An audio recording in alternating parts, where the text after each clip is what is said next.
dapat nyo na pong muling buksan ang pag-iimbestiga dito sa flood control anomaly. Hindi ibig sabihin walang tama ito. Si Agnes Bombita, kain suka, Attorney Vic, tama yan. Kain suka yung alyansang Marcos Akbayan, kain suka yung alyansang Marcos Makabayan, kain suka yung alyansang Marcos Simbahan, kain suka yung alyansang Marcos at Hilaw na Dilaw. No? A long-term constitutional stability rather than short-term political victory na magkakaresulta lamang sa ating patuloy na pagkakahati-hati ng ating bansa. Ano? Maraming salamat. At maraming salamat kay Prof. Jason Aguilar. Maraming salamat sa iyo. So ito po yung ating live ngayong araw, mapanlin lang at nakakamuhi. Huwag tayong pumayag dyan sa con-as. Ang con, ulitin ko sa English, deceptive. Ang as, detestable. Sa Tagalog, mapanlin lang at nakakamuhi. Yung Blue Ribbon Committee hearing, mapanlin lang yung dating direksyon ng Blue Ribbon Committee at nakakamuhi yung naging resulta ng kanilang investigasyon. Ngayon, bago na ang liderato sa ilalim ni Senador Pia Cayetano, labanan natin na hindi na maging mapanlinlang at nakakamuhi ang maging resulta ng investigasyon ng Blue Ribbon Committee hearing at ayan ay dapat agad-agad buksan at simulan na. At yung huli, yung ICC warrant, sang-ayon ako doon sa mga nagbigay ng dissenting opinion. Walang jurisdiction ang ating saligang, ang ating Supreme Court, ang ating walang jurisdiction ang ICC sa ilalim ng ating saligang batas. Araw ng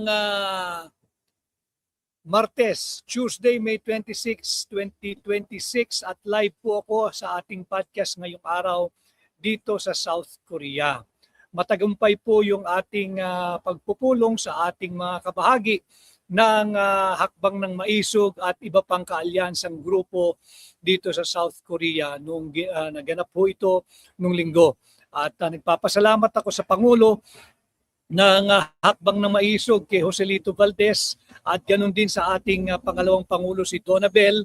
Maraming salamat sa iyo, sa ating mga kasama, sila Aryan, nandyan silang lahat, sila JP, sila Jason, of course si Mick. Maraming salamat sa inyo at sa napakaraming Pilipinong nag-attend at aking nakasalamuha mula doon sa simbahan, doon sa Tiangge, sa labas ng simbahan, all the way to the venue hanggang kahapon ng holiday po kasi dito, Buddha Day, dito sa South Korea kahapon. At ito po ang ating mga maagang nakasanga, napakarami na pong Pilipino saan man pong panig ng mundo. Meron din po dito po ako sa Amerika, from New Mexico, USA. Maraming salamat. Siyempre, ang Pangulo ng Hakbang ng Maisog sa Australia, si Ma'am Valerie Nesnas. Nanunood live din from Australia. Si EDC Santander. Nanunood po from Greece. Maraming salamat sa inyo. Maganda rin po itong sinabi ni Atromel Rodrigo. God bless us all, matitinong Pilipino, saan man panig ng mundo. So sana ho ay ang aking munting hiling at pakiusap sa inyo ay patuloy po kayong mag-comment, mag-react, mag-like, mag-share. Napakahalaga po nun. Sa YouTube, mag-subscribe po kayo at sa Facebook, sana patuloy kayong mag-like, mag-comment, mag-react, mag-share. Napakahalaga nun at mag-follow. Meron din si Chong Edwin from Melbourne. Maraming salamat. Meron din tayong kasama from UAE. Maraming salamat sa iyo. Siyempre, mula sa ating bansa, sa Cavite, si at Jojo at si Rael Luther from Davao City. So makikita natin yung ating pong podcast ay umaabot sa iba't ibang sulok, hindi lamang ng Pilipinas, kung hindi sa lahat ng sulok po ng mundo. Meron din tayo natutin diyan sa ating bansa at sa ibang bansa na kung saan po ako'y naroroon, nandito po sa South Korea. mainit din pong pinag-uusapan itong pagtatangkang CONAS. CONAS, yung Constituent Assembly. Ano po ba yung Constituent Assembly? Para po sa kaalaman at gabay ng lahat. Ang Constituent Assembly, ito po yung another mode or third mode of amending our Constitution. Diba, nandiyan yung People's Initiative. Linabanan po ng hakbang ng maisog yan sa pamumuno ni Pangulong Rodrigo Roa Duterte way back January of 2024 nung linunsad ang hakbang ng maisog. Ang mainit na issue at kontrobersiya nun ay yung mapanlinlang na People's Initiative daw. Nagmimigay ng AKAP, AYIX, TUPAD, MAIP at kung ano-ano pang ayuda, papipirmahin yung tumanggap ng pera, yung pala, instead na attendance sheet lamang iyon, ilalakip nila regionally. Way back in 2024, ilalakip nila doon sa kanilang petisyon na magkaroon ng People's Initiative. Nabisto po yan, linabanan natin yan at merong ang survey na nagsabi ng mga kapanahonang iyon, I believe February of 2024, halos 90% ng Pilipino ay ayaw sa People's Initiative. Ayaw paglaruan, hindi sang-ayon, nakalikutin, baguhin at paglaruan ng mga kengkoy at komedyante, lalo na dyan sa Senado, ang ating saligang batas. Fast forward today, nandyan na naman yung pagtatangkang charter change. Yan na naman ay gamit ang CONAS.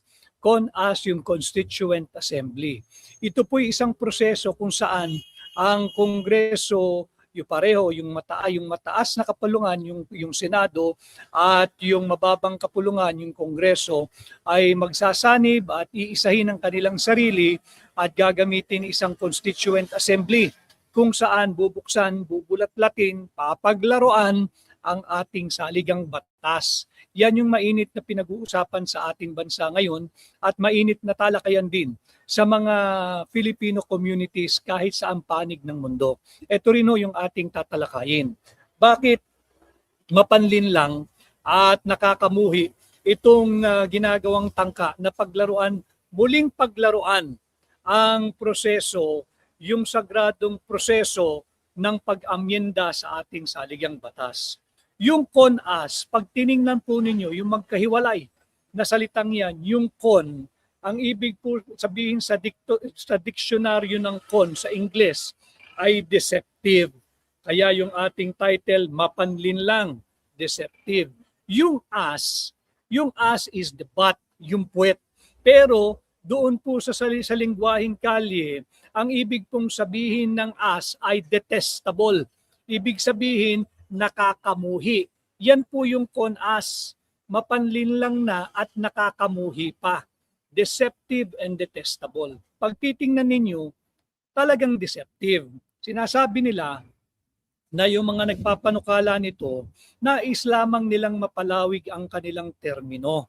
Pinag-uusapan yung term extension bilang incentive, buksan lang ninyo yung saligang batas, baguhin natin at para meron kayong incentive, magkakaroon ng term extension. At ayan nga yung mainit na binanggit kahapon dyan mismo sa sesyon ng Senado, yung term extension para mapalawig at talaga makumbinsi yung mga mambabatas, whether sa Senado o mababang kapulungan, na muling kalikutin, pagtangkaang kalikutin at paglaruan ang ating saligang batas. Wag po tayong pumayag. Hindi po kasi ordinaryong papel, ordinaryong pamphlet, ordinaryong libro, ordinaryong dokumento ang ating saligang batas. Ang talagang mapanlin lang at talagang nakakamuhi ay yung mga hilaw na dilaw, yung mga nagpapanggap na dilaw, yung mga army umano ng ni Tita Cory Aquino, nung mga follower umano sa ideology ni Ninoy Aquino. Alam mo ninyo, lalo na yung mga kabataan, ang tawag sa 1987 Constitution, it is often referred to as Cory Constitution. Kasi nga, Ito ay produkto nung Proclamation number 3 noong 1986. Nagkaroon tayo ng Freedom Constitution at nag-issue ng Proclamation number 3 habang nagkakaroon tayo ng Constitutional Assembly. No, yun yung naglimbag ng ating 1987 Constitution. Kaya tinatawag itong Cory Constitution. Bagamat maraming mga kunwa-kunwaring dilaw, and again, in fairness to the real yellows, yung mga tunay na lumaban nung panahon ng diktadorya, hindi yung mga peking dilaw ngayon, yung mga hilaw na dilaw, talagang hindi sila papayag na galawin ang ating saligang batas. Kay Spencer Aryan, mabuhay ka dito sa South Korea. Hi, at meron din tayong kasama mula sa Taiwan at Libra 1969 Girl. Maraming salamat sa iyong panunood at syempre marami din tayong kasama mula sa ating sariling bansang Pilipinas, ang ating pinakamamahal na Pilipinas. So ito ho yung ating pinag-uusapan. Huwag tayong pumayag. Huwag tayong magpapalinlang dito sa mga nakakamuhi na personalidad na tila ginagawang comedy o komedya ang trabaho ng Senado. Alam naman ninyo kung sino yung komedyante dyan na ang trato sa ating saligang batas mistulang props lamang ng kanyang noontime show. Ginagawa niyang props lamang ang ating konstitusyon. Dapat kayong magalit sapagkat yung saligang batas na yan ay hindi props ng isang noontime show. Hindi ito pwedeng gamiting props sa isang comedy skit ng Knock Knock Who's There. Hindi ito pwedeng gamitin bilang props sa isang comedy skit na bulagaan. Hindi ito pwedeng paglaruan at lalo pang hindi pwedeng ipagkatiwala sa kamay ng isang payaso, ng isang komedyante. Paglaban natin ang ating saligang batas. Ito ay sumasalarawan ng ating mga pangarap, aspirasyon at direksyon bilang isang lahi, dakilang lahing Pilipino at isang bansang Pilipinas. Huwag natin itong hayaang paglaruan. Hindi ordinaryong dokumento ang ating saligang batas. Alam yan ng ating mga dapat. Alam ito dapat ng ating mga magbabatas, ng ating mga law experts, ng ating mga mahistrado, yung ating mga law students, ang ating mga abogado. Ang usapin po ng pagtatanggol sa ating saligang batas ay isang seryosong usapin na hindi ho natin pwedeng bastang ipagkatiwala sa kamay ng isang nagpapanggap na siya na raw ang pinakamatagal na senador ng ating lipunan, pabalik-balik sa Senado. Hindi nyo ba naisip, kapag ka ikaw ay naging senador na ng 2 term, 12 years po iyon. Subalit pagka ikaw ay naging senador na ng 4 na terms, 24 years po iyon. At babalik ka pa sa iyong pang-5 term. Bali magiging 28 years ka, 30 years kan lahat. Bakit kinakailangan pabalik-balik ka sa Senado? Ano pa ba ang hindi mo nagawa? Sa loob ng halimbawa 2 terms, naka 12 years kang senador. Bakit kinakailangan ka pang bumalik for a 3rd term? Ano pa ba ang hindi mo nagawa sa loob ng 12 years?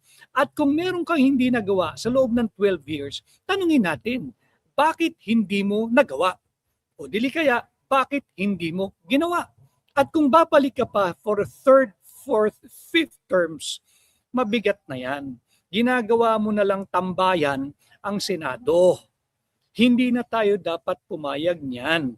Yung 2 term, acceptable pa yan. Sapagkat sa kabuuan, 12 years yan.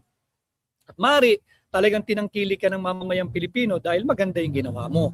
Pero kung wala ka ng ginawa at pabalik-balik ka pa, may 3rd term ka, may 4th term ka, may 5th term ka, sa kabuuan, mahigit 20 taong ka ng senador, ano pa ang hindi mo nagawa? Bakit hindi mo ginawa? Bakit hindi mo nagawa? At ano pang gagawin mo? Bakit pabalik-balik ka? Ginagawa mo na lang tambayan, istambayan ang Senado. At sa pagiging tambayan mo ang Senado, huwag mo namang paglaruan pati ang ating saligang batas. Sagrado yan, bay. Huwag mong paglaruan. Huwag mong gamitin at tratuhin na mistulang props sa isang comedy skit, sa isang comedy show, katulad ng Knock Knock Who's There o kaya Bulagaan. Sapagkat diyan patuloy na lalaban ang mamamayang Pilipino, ipagtatanggol natin ang ating saligang batas. Huwag ho tayong pumayag. Sa tama si Yvonne Castiva, ang sabi ni Yvonne Castiva, power lang talaga ang gusto nila. Subalit hindi rin naman tayo pwedeng papasa lang natin sa kanila. Meron din tayong pagkukulang bilang mga Pilipino. Sabi ni Larry Mariano, pagkagahaman na iyan. Pero tingnan din natin para hindi na maulit yung ganitong palagi ang tangkang salaulain ng ating saligang batas. Huwag na kasi natin hayaan na gawing tambayan ng iilang pabalik-balik sa Senado. Pabalik-balik. Meron nga dyan nakakailang termino na ni hindi man natin narinig ang tinig. Meron sanang pagkakataon kahapon, subalit ang nagsalita pa para sa kanya ay si Senador Dante Marcoleta. In fact, nung nagkakaroon ng change of leadership, nung nagkaroon ng pagbabago sa mayorya, ang daming nagko-comment noon, nakikita ko sa iba't ibang social media page na sayang, sana man lang kahit umubo siya. Referring to this very quiet senator, yung chairman po ito ng Committee on Silence. Sana man lang kahit umubo siya at nagsabing excuse me po, happy na raw sila at narinig ang kanyang tinig kahit minsan at sulit na yung pabalik-balik at paulit-ulit siyang nandyan sa Senado. Hindi ho kasi pwedeng arte-arte lang ang Senado. Kinakailangan ito, seryosohin natin. Si Selavi, mapagmasid tayo at manindigan. Yun po ang punto ng ating live podcast today. Linalabanan natin itong mapanlinlang at nakakamuhi na con-as. Again, ang con-as, tingnan ninyo sa inyong diksyonaryo. Ang con, ibig sabihin deceptive, mapanlinlang. Ang as, bukod sa puwet, ang ibig sabihin yan, detestable. Ibig sabihin talagang nakakamuhi. Yung talagang pangit ang ugali. Yung talagang wala kang makitang kahit anong kabutihan ng isang tao. Kaya ito ang ating pamagat ngayon, mapanlinlang at nakakamuhi. Sapagkat ito rin ang tama si Mitch. Si Mitch BT, sabi niya, kaya pabalik-balik itong mga ito, hindi marunong makontento. Tama. At wag nating kalilimutan yung linalaman ng affidavit ng 18 sundalo.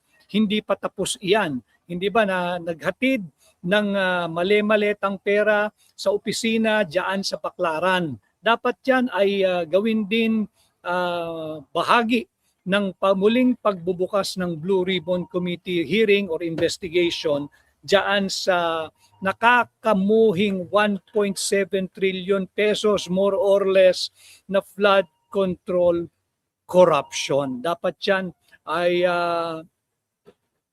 ito maganda rin ito. Ang sabi ni at N8A_2015. Attorney, yung nagbibilang ng butiki ba? Yeah, yung laging nakatingala sa kisame at nagbibilang ng butiki. Tama yun. Nagbibilang ng butiki, nag-aantay ng alas 12 ng tanghali para magbulagaan na, para mag-knock-knock who's there. Pero hindi tayo papayag. Merong lumabas na laganap din sa social media, pinagtanong ko ito, ang sagot daw ng taong ito, nagbibiroan lang daw sila nung nagkaroon ng pagpapanukala ng con-as. Kita ninyo, talagang mapanlinlang. Nagbibiroan kasi nahuli, nabuking, nabisto. Nakakamuhi sapagkat ginagawa tayong tanga. Ginagawa tayong gago dahil nagbibiroan lang daw sila. Pwede mo bang pwede mo bang gawing subject ng biroan o comedy mo o joke mo itong usaping napakahalaga na pagpapalit, pagbabago, pagrebisa, pag-amenda sa ating saligang batas. Huwag tayong pumayag. Kahit biro, hindi ito dapat daanin sa biro dahil highly political charge na ang ating klima o temperatura diyan sa Pilipinas. Magbibiro ka pa ng ganyan, it is not only uncalled for, it is deceptive and it is detestable. Nakakagalit, mapanlinlang ka at nakakamuhi ka. Meron ding sumagot dito na kunawala mahirap daw kasi kapag ka ikaw ay produkto ng One Ball University at ang iyong guro ay si Miss Tapia. Hindi ko lang nakita dito eh. Ang bilis eh. Oo, si Miss Tapia ang iyong naging guro at diyan mo natutunan lahat. Kaya ikay isang napakahusay manlinlang at nakakamuhi ka na at produkto ka ng One Ball University. So wag tayong pumayag na yung mga ganitong uri ng mga lingkod bayan ay paulit-ulit nating dadalhin diyan sa Senado. Labanan ho natin yung mga nagtatangkang salaulain ang ating saligang batas. Yung mga banal at nagbabanal-banalan, yung mga nagpapanggap na hilaw na dilaw, ipagtanggol ninyo yung Cory Constitution, yung mga banal, yung CBCP. Ang galing ninyo, ang bilis ninyong magpuna. Accountability, transparency, yes to impeachment. O ngayon, dito sa CONAS, bahagi na rin ba kayo ng CON at AS? Kayo ba'y mapanlinlang at nakakamuhit? Dapat na rin dapat na rin kaming magalit at talagang nakakamuhi na ang inyong pag-uugali. Yung mga miyembro ng CBCP, hindi lahat. Subalit yung mga palagi ang nagsasalita on behalf of the CBCP. Ano na? Tahimik pa rin kayo diyan sa nangyaring paglusob at pagsugod sa Senado? Nagkaputukan na? Tahimik pa rin kayo? Eto, meron na namang bagong tangka. Nakalikutin, paglaruan, yurakan at salaulain ng ating saligang batas, tahimik pa rin ang CBCP. Pero napakaingay doon sa huwad na impeachment laban kay VP Inday Sara. Itong usapin ng ating pagtutol sa CONAS. Again, CONAS. Con, deceptive, as, detestable.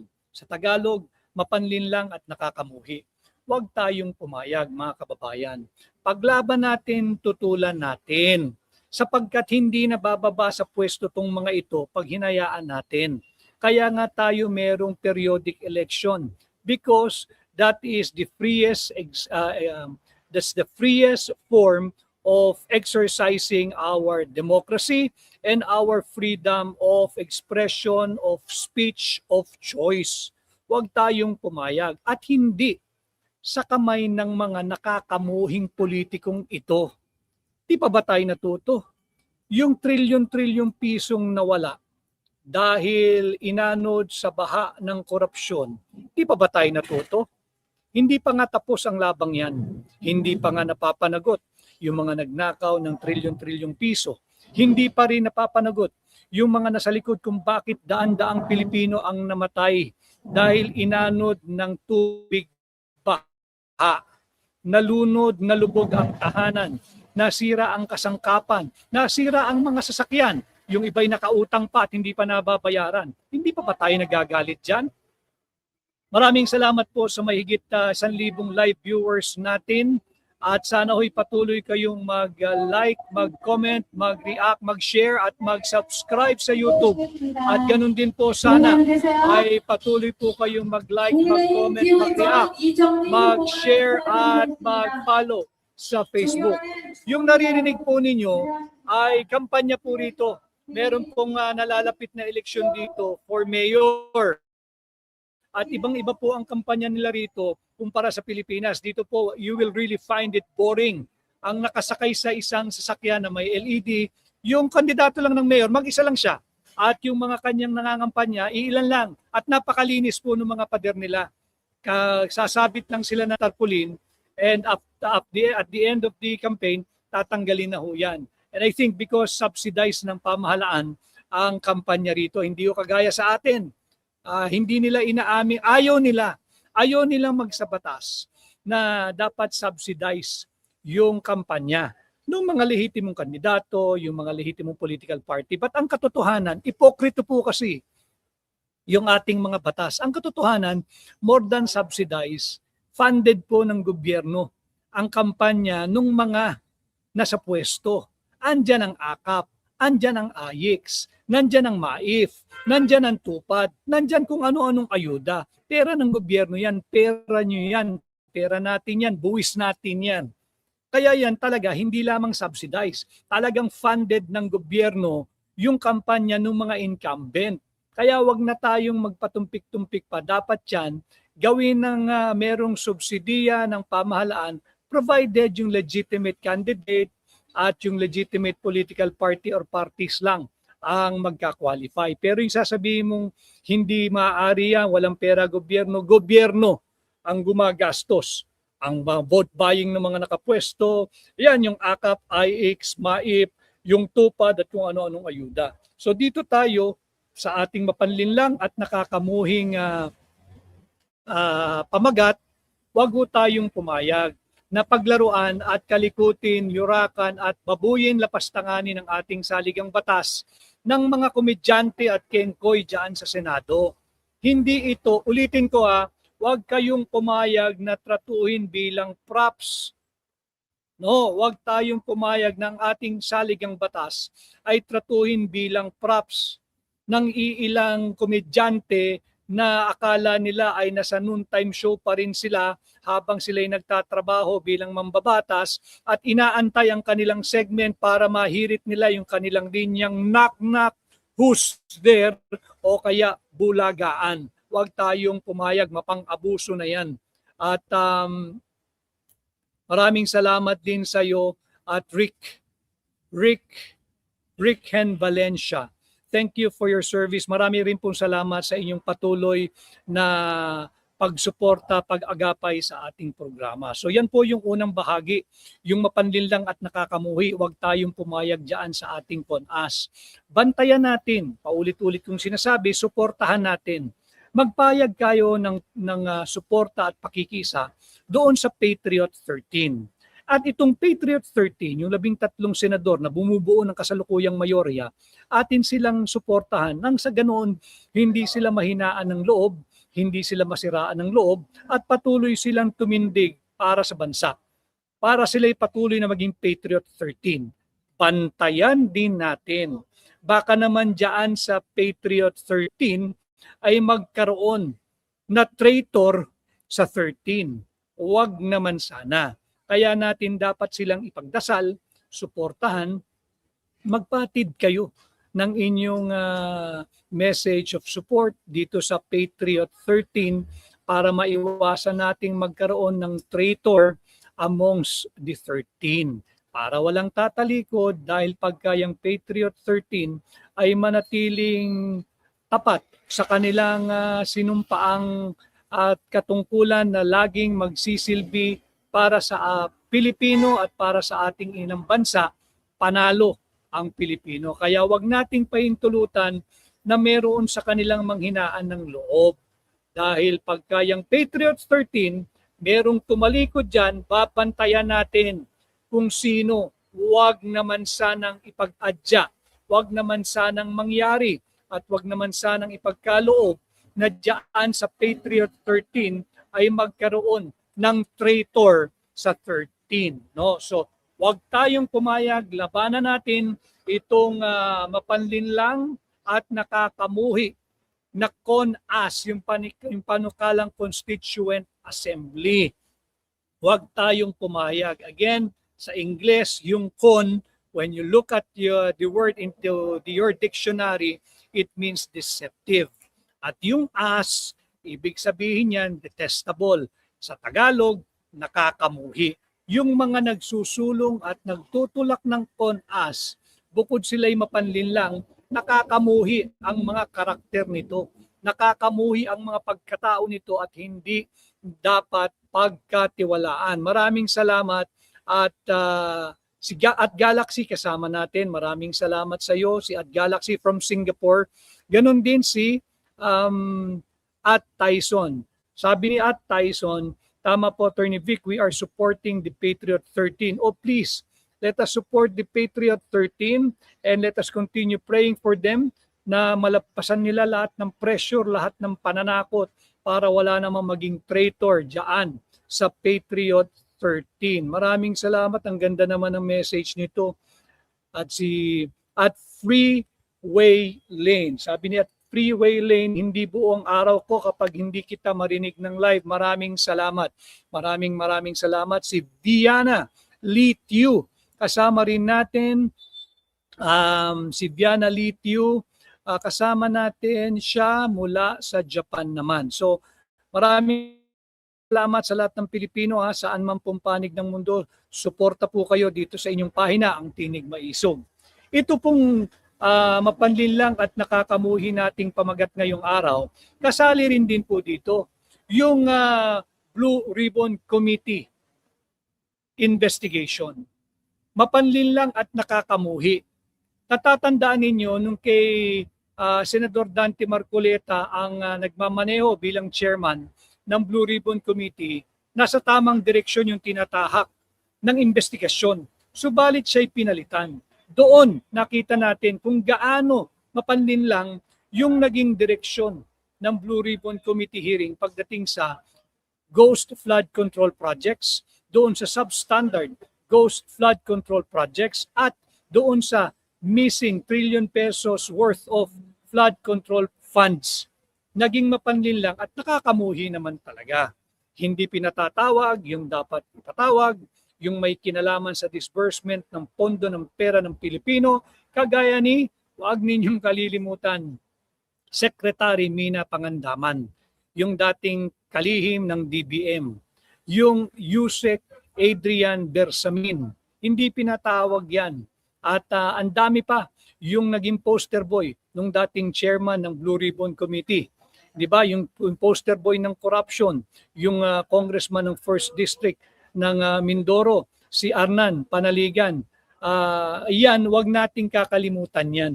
At diyan naging masyadong mapalinlang ang direksyong tinahak ng Blue Ribbon na yan. Ngayon, mga kababayan, bago na naman muli ang chairman ng Blue Ribbon Committee, at sana simulan na agad-agad yung pagdinig dito sa maanumalyang flood control projects para hindi na tayo muling mapalinlangan at talagang hindi na maging kamuhi-muhi yung magiging outcome. Dalawa na ho yung ginawang Vice Chair, si Senador Dante Marcoleta at si Senador Jinggoy Estrada.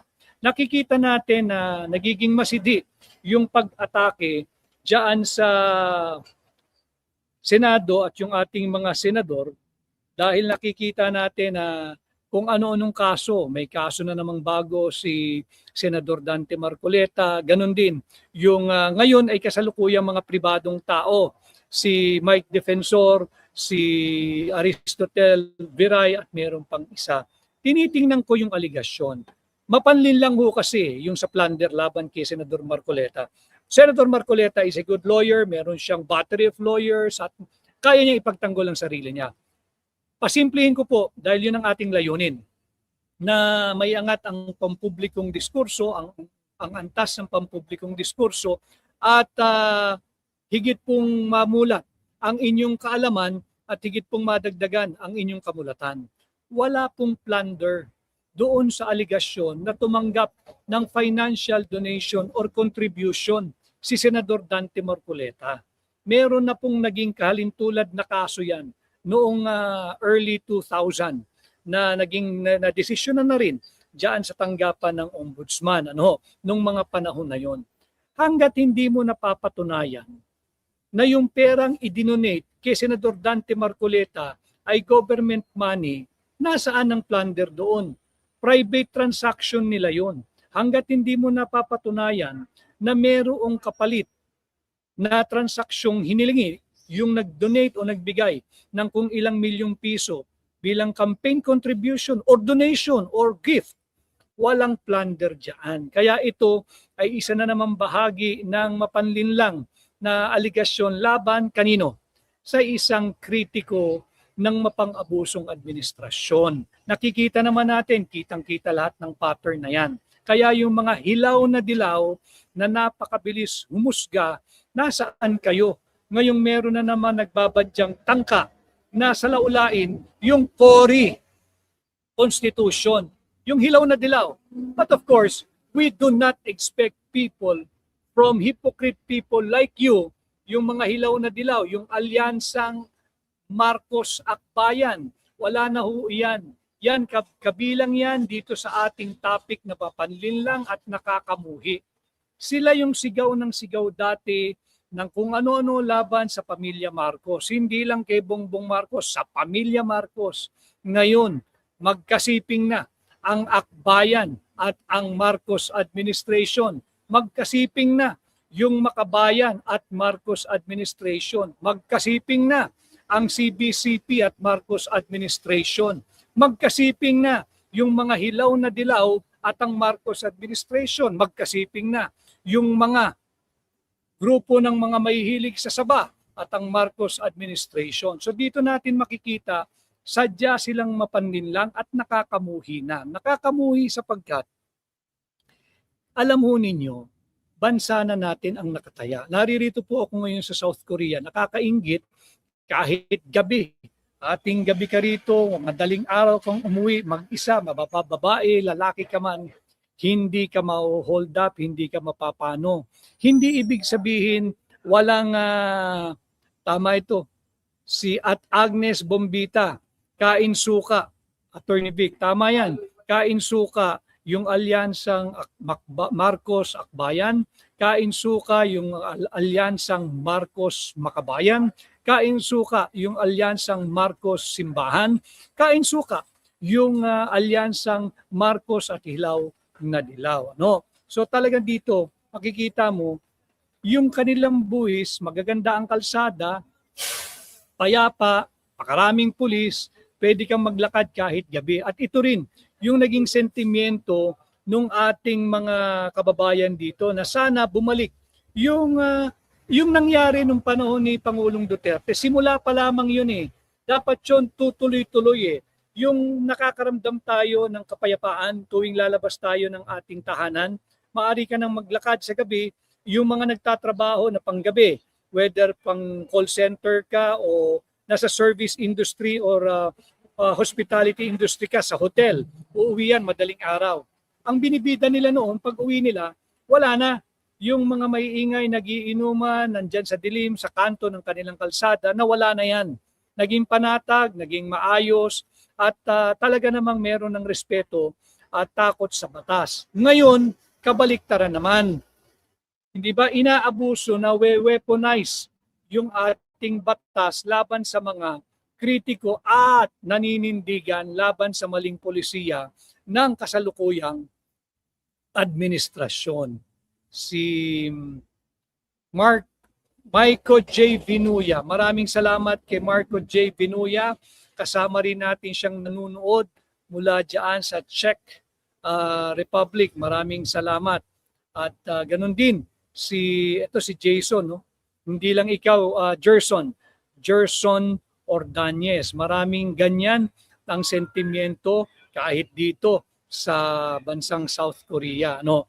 So yan, mapanlinlang at nakakamuhi. Balik natin dapat agad-agad. Pakinggan na dapat ng mga senador, buo na kayo, nag-reorganize na kayo, simulan na muli agad-agad forthwith without unnecessary delay ang Blue Ribbon Committee investigation on flood control corruption. Yan ang gustong makita. Yang resolution na yan ang gustong makita ng mamamayang Pilipino. Hindi yung huwad na impeachment. Alam naman natin walang basihan yung impeachment na yan. Alam naman natin na lahat yan ay meant to politically assassinate and try to eliminate at the earliest possible opportunity the chances of Vice President Inday Sara Duterte in the forthcoming national election. Gusto nila siyang patirin. Gusto nila siyang madapa at pinipilit nila sila, sinisikap nilang patirin si VP Inday Sara Duterte. Yung mga hilaw na dilaw, bakit pa hindi kayo lumaban ng patas? Meron namang eleksyon.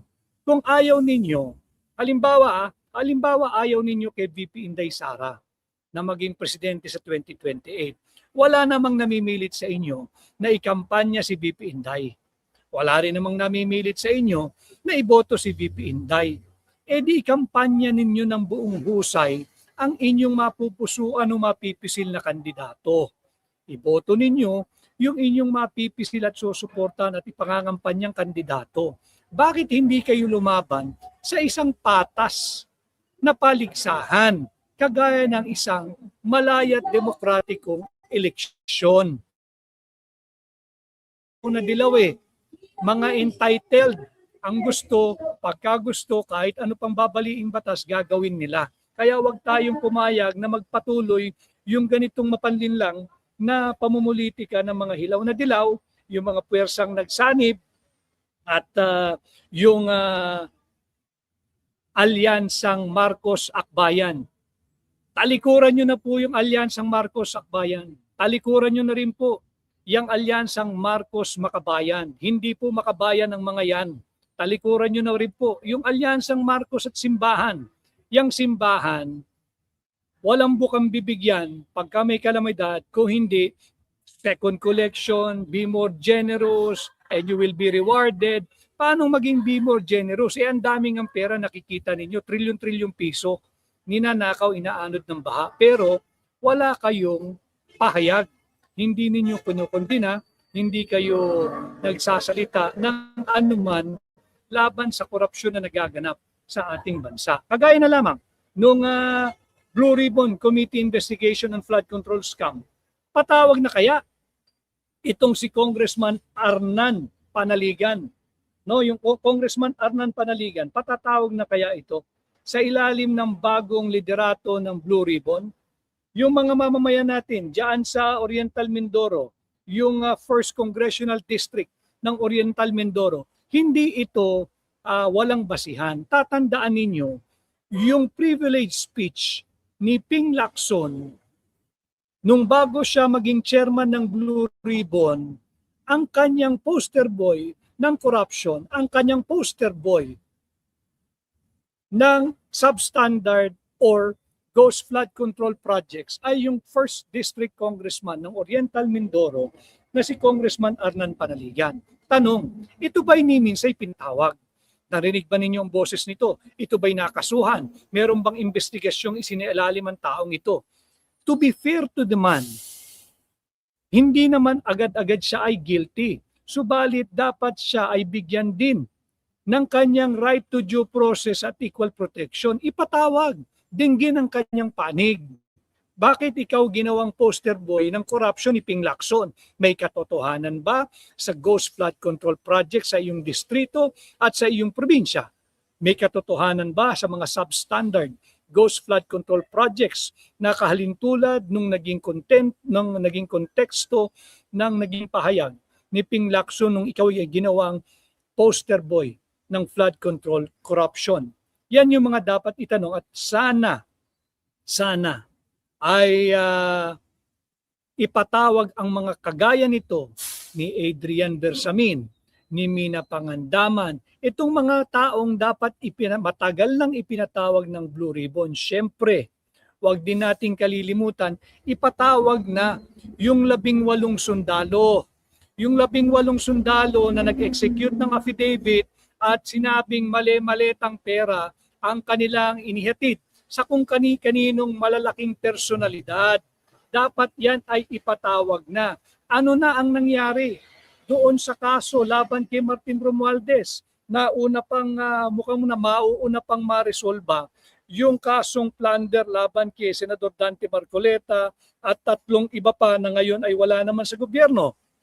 Hindi ba si Mike Defensor, pribado, si Aristotel Viray, pribado, negosyante, meron pang isa, hindi ko lang nakuha yung pangalan.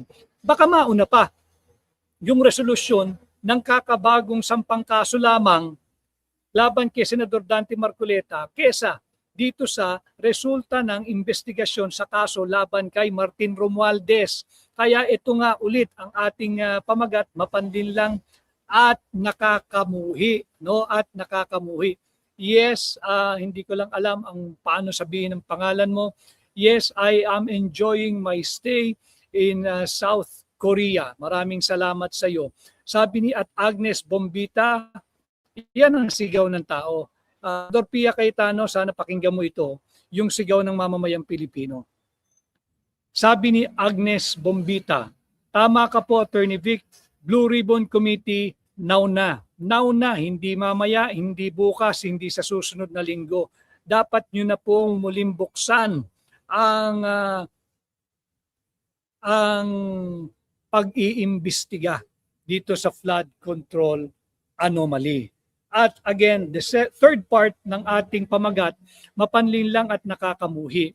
Ang dami yung nagtatanong kahapon, ang daming na humihingi ng payo, ng komento ko diyan sa linabas na desisyon ng mga iba't iba. May concurring, may dissenting opinion tungkol doon sa hindi pagbibigay ng TRO na hinihiling ni Senador Bato de la Rosa. Again, it is not in my nature and character to be commenting on someone's professional engagement. But for the enlightenment and guidance of everyone, ako ho ay nananatili ang aking matigas na paninindigan, walang jurisdiction ang ICC dito sa ating bansa.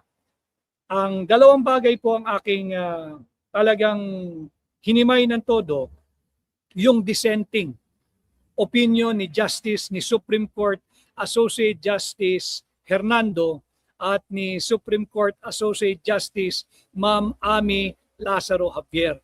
Yung kay Justice Hernando ho muna, hinimay niya ng malinaw yung Section 17 RA 9851.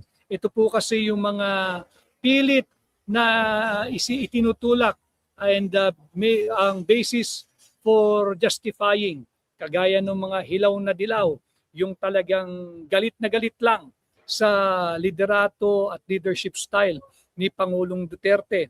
Yung Section 17 ng RA 9851, tama at ako'y sang-ayon doon sa dissenting opinion ni Associate Justice Hernando. Ang sabi niya, yung Section 17 ng RA 9851, that is unconstitutional. Bakit unconstitutional? Malinaw kasi roon, ang nakalagay doon, yung application para you can give effect and life and meaning to Section 17 of RA 9851. Dapat po roon, pursuant to the applicable laws and treatises. Ibig sabihin, bago ka magpatupad ng extradition or pag-surrender, ito'y dapat alinsunod sa ating mga umiiral na batas, patakaran at mga tratado. Malinaw yon. At ang sinasabi dito, ito po ay applying only exclusively pagka yung pagsuko ng ating citizen, ng mamamayang Pilipino, o yung pag-e-extradite sa mamamayang Pilipino ay isusuko mo o yung extradition mo pagpunta sa isang sovereign state, sa isang bansa. No, hindi po ito nangangahulugang pagsuko o pag-extradite o pag-surrender sa isang international tribunal. Malinaw po iyon. Hindi po automatic din yung application ng Section 17 RA 9851. Yung sinasabi po kasi doon na surrender or extradition, ang ibig sabihin lamang po niyan, doon sa isang sovereign state. Wala pong puwang doon yung surrender or extradition to an international tribunal. Bakit? Yung Section 17 of RA 9851, malinaw po yun. Napakasinop na paghimay ni Supreme Court Associate Justice Hernando. Sinasabi niya, ang pinatutungkulan noon ay yung pagsuko sa another state at supported and founded on and governed by existing extradition laws and treatises. Hindi po sa isang international tribunal kagaya ng ICC. Bakit? Wala po kasing prosesong nakasaad doon sa RA 9851 na paano kung ang nagpapasuko sa ating kapwa Pilipino ay isang international tribunal kagaya ng ICC. meron pong tinatawag sa batas na vacuum or lacuna. Ano? May vacuum or lacuna. At yung nakakaintindi ng batas, lalong-lalo na yung mga magagaling nating mahistrado at abogado at law student, our laws, even our constitution, we abhor a vacuum. We abhor a lacuna. Ayaw natin nung merong espasyo, ayaw natin nung may gap. Bakit? Pagka merong kang puwang, dito pumapasok yung pang-aabuso.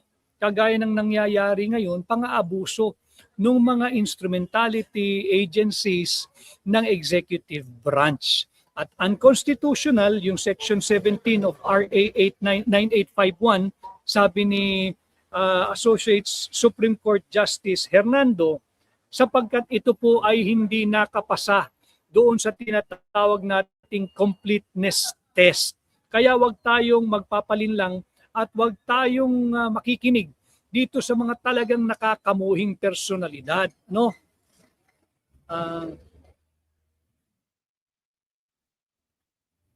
Yeah. Dali lang po ha. Maraming salamat sa mensahe ni Atli PM. Atli PM, maraming salamat. So, sinabi ni Justice Hernando, bagsak yung Section 17 RA 9851 kung gagamitin mo yung tinatawag na completeness test. Ano, bakit ba ito bagsak? Sapagkat ang sabi niya, wala namang malinaw na kasaad doon. Sino ba yung otoridad sa executive branch ang malinaw na inatasan na mag-surrender, magsuko o mag-extradite ng Filipino citizen in pursuance of Section 17 of RA 9851. Una, limang basihan yung binigay niya. Bakit ito lagpak? Bakit ito bagsak sa completeness test? Unang-una, sino yung otoridad na inatasan na magpasuko, magsuko at mag-extradite ng ating kapwa Pilipino sa isang international tribunal kagaya ng ICC. Pangalawa, ano yung procedure? Ano yung proseso ng pag-surrender o ng pag-extradite sa isang international tribunal kagaya ng ICC?